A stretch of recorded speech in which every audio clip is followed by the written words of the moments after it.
Hello बच्चों, आज हम लोग पढ़ने जा रहे हैं। क्वेश्चन नंबर याद है ना, 10.2 का क्वेश्चन नंबर आज करेंगे हम लोग 4, 5, 6। चलो तो लिख लेते हैं पहले क्वेश्चन नंबर 4। कौन सा एक्सरसाइज का है भाई बताओ? एक्सरसाइज है 10.2। क्वेश्चन नंबर कौन सा है बताओ जल्दी? 4। अब ये क्वेश्चन कहता है, देखो the tangent drawn at the end of a diameter on a circle is parallel to each other। तो हम लोग क्या क्वेश्चन कर रहे हैं, देखो क्वेश्चन के हिसाब से पहले ड्राइंग कर लो, ठीक है। क्वेश्चन बोलता है एक सर्किल है जिसका एक डायमीटर है, मान लेते हैं ये डायमीटर है। चलो ये सेंटर को पॉइंट का नाम हमेशा ओ दे देते हैं, चलो ओ दे देते हैं। अब क्या दो टैंजेंट है, मान लेते हैं टैंजेंट ले लेते हैं कोई भी, पी ले लेते हैं, और ऊपर से टैंजेंट आ रहा है क्यू। क्यू अब मान लेते हैं यहाँ पे ए ले लेते हैं, ए पॉइंट पे क्यू को टच कर रहा है और बी पॉइंट पे ए टच कर रहा है, ठीक है। अब क्या प्रूफ करना है हम लोगों को? प्रूफ क्या करना है? टू प्रूफ क्या करना है बताओ? चलो P perpendicular to Q proof करना है, ठीक है। कोई दिक्कत नहीं है कि P perpendicular to Q proof करना है। कैसे प्रूफ करोगे? देखो इजीली प्रूफ हो जाएगा। देखना क्या लिखना है हम लोग को, देखो पहले सीखो समझो किस, देखो क्या लिखना है पहले हम लोग को, लिखना पड़ेगा OB is a diameter. Diameter है लिखना, तो हम लोग को पता है कि OB इज अ डायमीटर। चलो क्वेश्चन के हिसाब से तो therefore OA is equal to OB, ये तो पता है कि रेडियस है। अब हम लोग ये थ्योरम नंबर 1 से पढ़े कि नहीं कि क्या होता है, radius is always perpendicular to a tangent. तो लिख सकते हैं since Q is a tangent and OA intersect at A, तो therefore अब इसका नाम दे देते हैं ना, इसको नाम दे देते हैं angle A is equal to, इसका नाम दे देते हैं, मान लो इस एंगल का नाम दे देते हैं 1 एंगल और इस एंगल का नाम दे देते हैं 2 एंगल, ठीक है। चलो तो therefore angle 1 is equal to 90 degree. Angle 1 is equal to हमारे पास पता चल गया 90 डिग्री है। ये डिग्री का यहाँ नहीं होगा, यहाँ होगा। समझ गए ना? तो समझ में आ रहा है कि नहीं आ रहा? देखो since Q is a tangent on OA intersected, तो ये 90 डिग्री होगा क्योंकि हम लोग पढ़ के आ रहे हैं थ्योरम नंबर 1 में। पढ़ेगा कि नहीं पढ़े बताओ? अब देखो दूसरा चीज, वही चीज सिमिलरली करोगे। क्या लिखोगे भाई सिमिलरली में? सिमिलरली में क्या लिखोगे? P is a tangent which intersect at B at which intersect by angle OA by at B, ये लिख लोगे। तो फिर क्या लिखोगे? therefore angle 2 is equal to 90 degree. अब तुम इसको मान लो इक्वेशन 1 और इसको 2 मान लो, ठीक है। लिखते जाओ from 1 and 2 what we get, देखो angle 1 is equal to angle 2 is equal to 90 degree. तो therefore अब क्या लिखोगे? therefore P is perpendicular parallel to Q, perpendicularly P। अब Q है पैरेलल हो गया, अगर दोनों को 90 डिग्री प्रूव कर लिए। देखो बताता हूं, because angle 1 and angle 2 are, बताओ कौन सा एंगल होगा? alternate angles, alternate angles। Angle का साइन बना दिया, लिखना पड़ेगा ANGLE, ठीक है।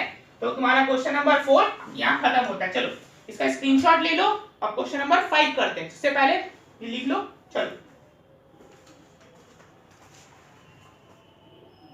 बच्चों अब देखो क्वेश्चन नंबर 5 क्या है, थोड़ा सा टिपिकल क्वेश्चन है जो कि एग्जाम में कभी नहीं आएगा, पर मैं देखो मैं बताऊंगा जरूर, नहीं तो तुम लोग बोलोगे ये बताते नहीं है। एक देखो क्वेश्चन नंबर 5 कैसे कैंसिल करना है। देखो मान लीजिए क्वेश्चन नंबर 5 बोलता है कि देखो एक सर्किल है जिसके मतलब टैंजेंट पे 90 डिग्री बन रहा है, तो बताना है कि वो सेंटर से ही पास कर दो। ड्रॉ करके देखते हैं। चलो एक सर्किल मान लो ड्रॉ कर लेते हैं। चलो सर्किल हमने ड्रॉ कर लिया। अब क्या हुआ, एक टैंजेंट पास कर देते हैं। चलो मान लेते हैं इस टैंजेंट को, मान लेते हैं ए मान लेते हैं, ये पॉइंट पे जो टच कर रहा है उसको बी मान लेते हैं, यहाँ सी मान लेते हैं। चलो कोई बात नहीं है, ये मान लेते हैं सर्किल टच कर रहा है, ठीक है। अब क्या हुआ कि यहाँ से पॉइंट आया, तो मान लेते हैं टच करा, तो ये पॉइंट बोलता है कि ये प्रूफ करो कि हमेशा ये सेंटर से ही पास कर रहा हो, ये लाइन है ना सेंटर से पास कर रहा हो। चलो हम लोग क्या माने, सबसे पहले एक सर्किल है, सर्किल O मान लेते हैं, फिर रेडियस है, टैंजेंट ABC है, टैंजेंट ABC है। अब क्या बोलते हैं, मान लेते हैं कि अब मानते हैं कि मान लो कि सेंटर से पास करता है, तो यहाँ से एज्यूम कर लेते हैं कि मान लेते हैं अब सेंटर ये है, ठीक है। तो हम लोग कैसे जानते हैं, गिवन के हिसाब से हम लोग जानते हैं कि OB क्या है भाई, रेडियस है। चलो अब क्या बात करना है कि प्रूफ करना है हम लोग क्या कि हमेशा सेंटर से ही पास करता है जो कि परपेंडिकुलर होता है। तो हम लोग क्या मान रहे हैं, क्वेश्चन के हिसाब से लेट मान रहे हैं, ये अज्यूम है, याद रखना हमेशा अज्यूम पे ही क्वेश्चन बनेगा। अज्यूम क्या करते हैं भाई, angle O dash BC is equal to 90 degree. कैसे 90 डिग्री भाई? अज्यूम से, क्योंकि हम लोग प्रूव कर रहे हैं कि 90 डिग्री होगा। अगर 90 डिग्री टेंजेंट पे कोई बना रहा है तो उसको सेंटर से पास करना होगा। बट वी नो दैट, हम लोग जानते हैं, इसको मत मान लो, we know that OB is a radius, OB is a radius, हम लोग जानते हैं OB एक रेडियस है। तो फिर इसका मतलब कि एंगल या लिखना छूट गया, OBC जो भी है वो भी 90 डिग्री बना रहा होगा ना। तो फिर हम लोग 1 और 2 को कंपेयर कर लेते हैं। 1 और 2 को कंपेयर किए तो हम लोग को पता चला कि angle O'BC is equal to angle OBC आ जाएगा ना। देखते जाओ, हम लोग यहाँ पे एज्यूम कर रहे हैं हमेशा, पर अब हम लोग फिगर चेक करते हैं। तो कभी ऐसा हो सकता है कि angle OBC is equal to angle O'BC, नहीं हो सकता। तो हम लोग क्या जान रहे हैं? अकॉर्डिंग टू फिगर, हमें लिखना पड़ेगा, बट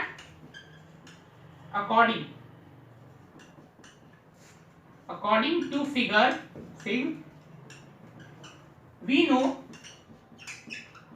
क्या जानते हैं भाई? हम लोग जानते हैं क्या कि देखो angle OBC must be greater than O'BC, ये होगा ना, कभी भी कोई भी होगा OBC बड़ा होना चाहिए। तो अगर हम लोग जानते हैं कि ये इससे बड़ा हो रहा है तो इसका मतलब कभी भी 90 डिग्री हो नहीं सकता। अगर ये 90 डिग्री तो ये हो नहीं सकता। तो क्या जाने कि हम लोग अब क्या लिखेंगे यहाँ पे? So our assume was wrong,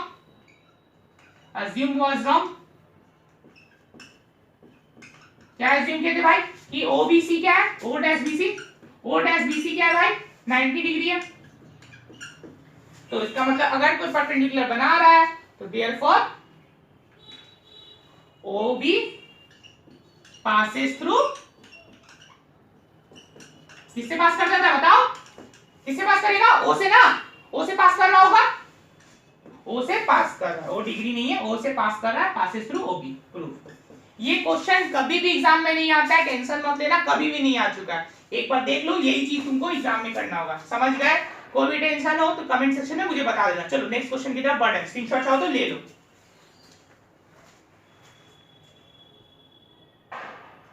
अब क्वेश्चन नंबर 6 की बारी है, चलो लिख लेते हैं। 6 कौन से का है बताओ? 10.2 का मैथ्स का के। चलो तो बच्चों देखो कैसे बनेगा। देखो मान लीजिए एक सर्किल है, क्वेश्चन पढ़ना, क्वेश्चन नंबर 6 देखो पढ़ के अच्छे से समझो। एक सेंटर है सर्किल का सेंटर, ये पॉइंट सेंटर ले लेते हैं O, ठीक है। वहां से एक दूरी है पे एक टेंजेंट का पॉइंट है, कितना दूरी पे भाई? 5 सेंटीमीटर की दूरी पे। टेंजेंट कितना का दूरी पे बन रहा है बताओ? ये पॉइंट पे टेंजेंट, चलो ये हो गया 4 सेंटीमीटर पे। अब कोई पूछा है तुमसे, बोल रहा है कि बता दो कि ये बताओ कि x यहाँ पे जो रेडियस है, जो कि रेडियस r ले लेते, चलो रेडियस r है, ये बताओ कि कितना पर है। तो हम लोग नहीं निकाल सकते क्या? बताओ, मैं तुमको पढ़ाया कि नहीं कि टेंजेंट जो होता है वो रेडियस से परपेंडिकुलर बनाता है। चलो परपेंडिकुलर बना लेते हैं। परपेंडिकुलर सामने वाला को बोलो क्या बोलते हैं? तो ऐसे कुछ लिख सकते हैं, OA² इज इक्वल टू, अब इन ट्रायंगल पहले ऐसे लिखना, इन ट्रायंगल, कौन सा ट्रायंगल है भाई? OBA, क्या भाई? OA² is equal to AB² plus OB²।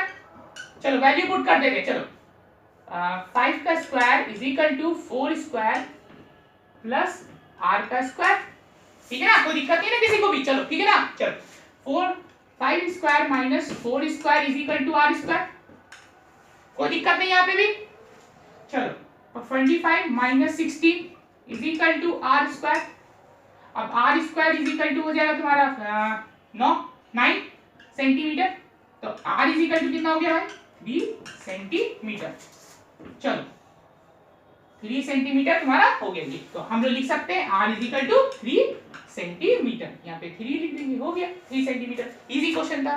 तो अब मैं सिर्फ अब कुछ बात कर लेते हैं। क्वेश्चन नंबर 1 गया, स्क्रीनशॉट चाहो तो ले लो, अच्छे से समझ लेना। अब बात करते हैं यार, सब्सक्राइब नहीं करते हो यार, कर दिया करो। अगर अच्छा लग रहा है वीडियो में और अच्छे से डालूंगा। थोड़ा कंटेंट में क्या है कि अभी थोड़ा वीडियो क्वालिटी कम आ रहा है, थोड़ा नेट का प्रॉब्लम चल रहा है, ठीक है ना? तो पर उसका इंप्रूव होगा, उसका टेंशन मत लेना। देखो हम लोग 11 12 में एक बात करते हैं, बहुत सारा चैनल है, जैसे हो गया फिजिक्स वाला अमन धतरवाल, ऐसे चैनल है, बहुत बड़े बड़े चैनल है 11 12 के लिए। वैसे ही मैं 9 10 के लिए शिक्षा मंदिर को एक बहुत बड़ा चैनल बनाना चाहता हूँ, तो हम लोग जरूर बनाएंगे। डेली वीडियो आएगी, उसका टेंशन मत लेना, सब्सक्राइब कर देना। और कल हम लोग आगे क्वेश्चन सॉल्व करेंगे। तो वीडियो क्वालिटी थोड़ा कम आ रहा है, उसके लिए अभी सॉरी बोल रहा हूँ, थोड़ा दिन में इंप्रूव हो जाएगा, उसका टेंशन मत लेना। चलो बाय।